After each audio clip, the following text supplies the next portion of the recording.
There is nothing from human experience that can let us believe that something came from nothing. Look at everything around you. Where did it all come from? Imagine if we're traveling through the natural surroundings of the beautiful desert and we stumble across this mobile phone just lying there on the sand, and you ask yourself where it came from. Someone tells you, take a look at the basic components of this mobile phone. You've got the outer plastic and you've got the silicon chips inside. Someone tells you plastic is produced from oil and the silicon is produced from sand. And it's then explained to you that over the course of millions of years, the oil beneath the desert is caused to rise and merge with the sand, and through the heat of the sun and the heavy desert winds and strikes of lightning, these extraordinary events caused the creation of the mobile phone to occur. Just like that. Ridiculous, right? And it's ridiculous because everything about this mobile phone points to a design. It's too perfectly shaped and formed, and its features are too sophisticated for it to have appeared so randomly.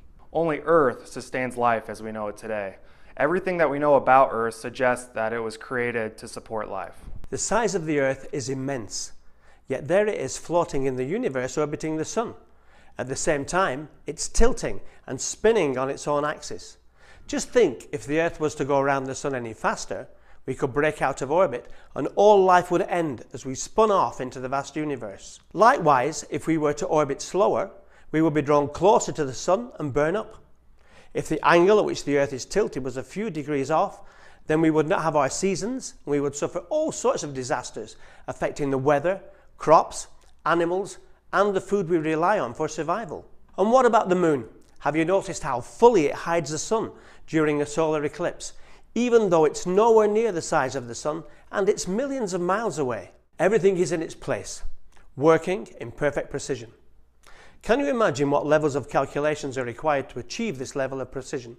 Just like we're not prepared to accept a mobile phone appearing in the desert through random events, there's no way the whole universe, the galaxies, the stars, its complex systems ordered with such precision occurred through events of randomness or from nothing.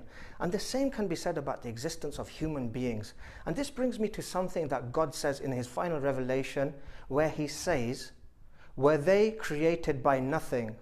Or were they themselves the creators? Or were they the creators of the heavens and the earth? Nay, but they are sure of nothing." The existence of God is the most plausible explanation and a very rational conclusion from all other ideas. If you force yourself to sit back and think about how we got here and all the things that fit together just perfectly on our planet, it's just very incredible. Just our atmosphere alone, the reason we can breathe is because the nitrogen and the carbon dioxide and the oxygen just fit together perfectly. All the things from all the different landscapes, from the mountains to the jungles, to the deserts, to the oceans, all the different kinds of animals and different kinds of fish. You just have to come to one conclusion, and the conclusion for me and obviously many other people is that there's one supreme being or supreme intelligence that created everything. And once you come to this conclusion, you have to believe that he controls everything. And for me, it's just very, very soothing and comforting knowing this. It's perfectly rational and reasonable to link what we see in the design and the reality of order with intelligence, power, and will.